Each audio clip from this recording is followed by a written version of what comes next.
నవీన్ ఈరోజు మాట్లాడుతూ ఒక మాట అన్నాడు. హైకమాండ్ చెప్పింది మనందరం వినాలని.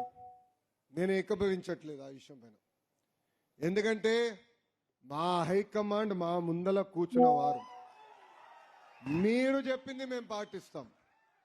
ఏ నిర్ణయం తీసుకున్నా కూడా మీ అభిప్రాయాలు తెలుసుకున్న తర్వాతనే తెలుగుదేశం పార్టీ ఆ నిర్ణయం తీసుకుంటుంది. మనం అందరం ఒక పెద్ద కుటుంబం. కుటుంబం అన్నప్పుడు కలిసికట్టుగా ముందరికి వెళ్ళాలి. కుటుంబంలో కొన్నిసార్లు తగ్గాల్సిన అవసరం కూడా మనకుంటుంది. పార్టీ అంటేనే ఒక కుటుంబం.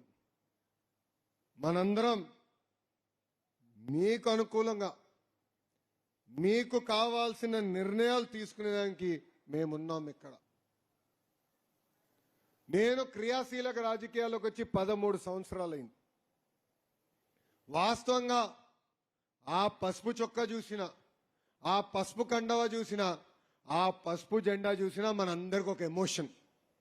నేను ఎన్నోసార్లు చెప్పా, మన పార్టీ ఏనుగు లాంటిది. కూర్చుంటే లేదు, లేస్తే పరిగెత్తదు. పరిగెడతాం మొదలు పెడితే ఎదురు ఎవరు వచ్చినా తొక్కుంటా పోతుంది.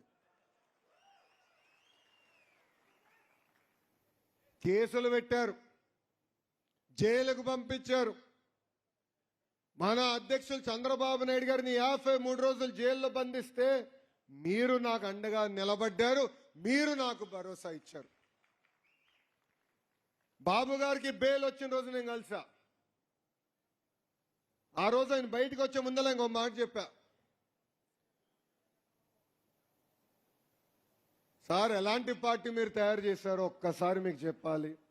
53 రోజులు ఏ కార్యక్రమానికి పిలిపించినా, ఈ ప్రోగ్రాం చేయమనన్నా ఒక్కరు కూడా చర్చించలేదు. ఇచ్చిన పని చేసుకుని వచ్చారు. అందుకే మాకు ఒక ఎమోషన్ ఉంది సార్.